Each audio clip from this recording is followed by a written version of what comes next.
We want a strategy, the One Africa strategy, that responds to the most pressing open society needs of our continent.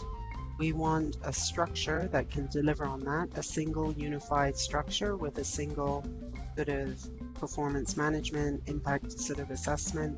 But really what we want, I mean, is external. What we want is to be able to make the difference that we seek to make on the continent that we come from and serve.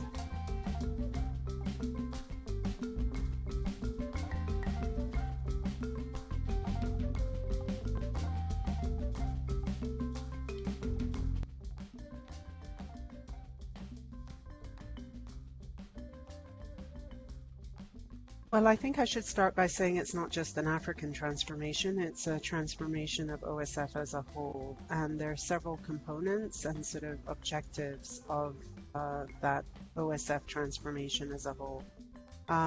Fundamentally, it's about trying to sort of situate ourselves in the current sort of global political economic context and sort of see how do we increase our impact on things that we care about in the world, and restructure ourselves so that we are really much more geared towards impact through focusing our sort of priorities, through integrating our work. And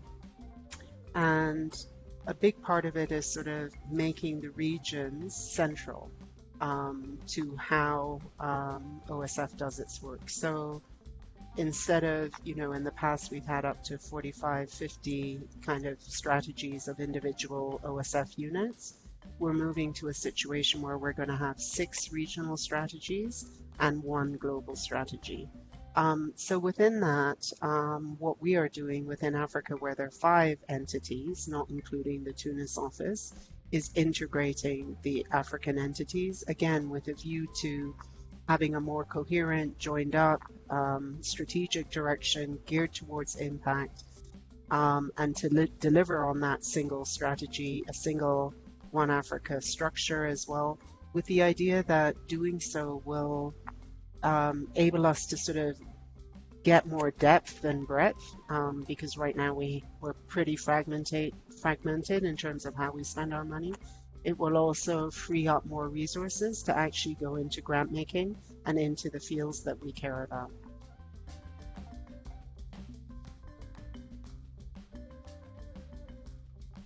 Well, our vision is really to get to one coherent overall African strategy, and one coherent overall Africa team. With the idea that we, in doing so, again, will end the fragmentation, be able to make not just small grants, but big grants into African anchor institutions, that we will have a more joined up team and less sort of tensions, less sort of back end costs, transaction costs, both for us as well as for our grantees.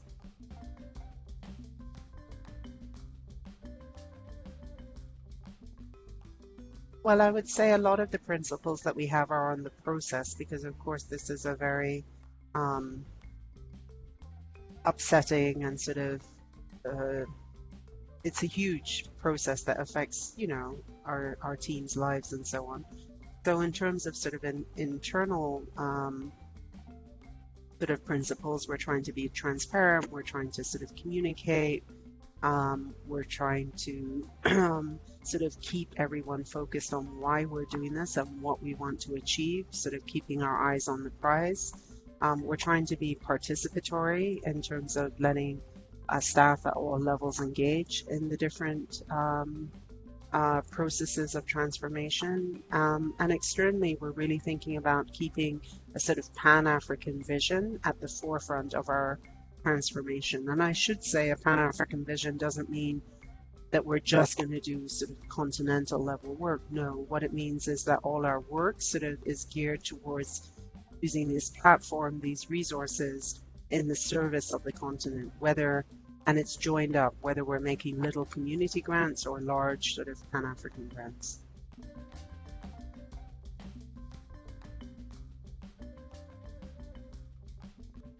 Well, I think what it will enable all of us to do is really have a sense of the whole, right? A sense of, even if you're working, I don't know, on Swaziland or on Guinea, that you'll have a sense of how that works, sort of fits into what we're trying to achieve as the continent as a whole. Um, so for us, it's sort of about, again, ending the sort of narrowness and siloedness of the ways that we've approached the work, and really being keeping focus on what all our individual actions, whether grant making, whether advocacy, whether litigation, um, at what that adds up to. I think for our partners, what it means is that hopefully there will be more resources going into the field. We've already taken over a significant chunk of um, the thematic programs, portfolios, budgets as of next year. So there'll be more resources available from that, but also there'll be more resources available from tightening up our structures. So fundamentally, it means we have more to do and work on the things that we care about, that we're committed to, that fit into the vision of open society.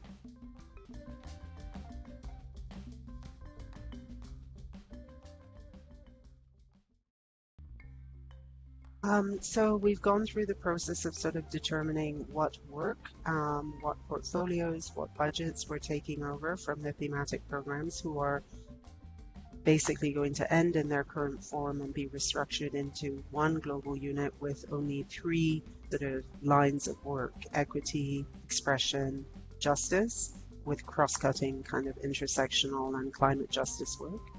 So we finished that process of determining what resources basically are going to move to the regions within Africa. And at the global level, we now move to looking at sort of the back end processes. What is it that has stopped us from being as nimble, as flexible, as responsive as we want to be?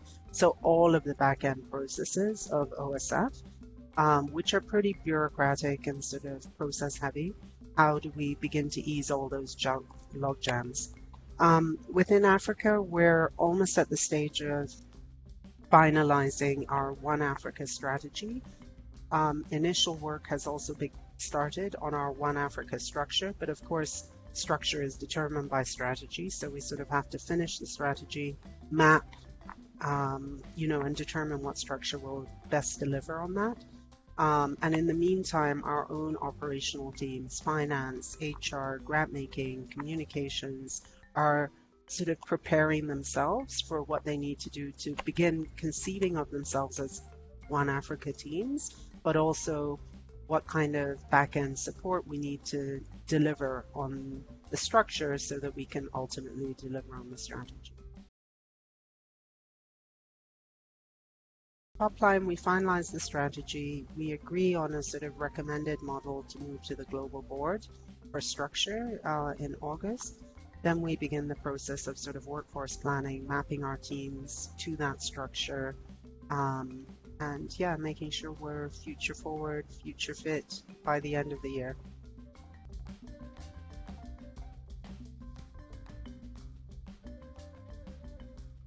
Well, we want a strategy, the One Africa strategy, that responds to the most pressing open society needs of our continent.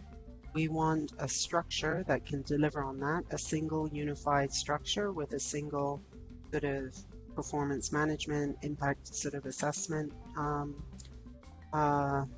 system. But really what we want, I mean, is external. What we want is to be able to make the difference that we seek to make on the continent that we come from and serve.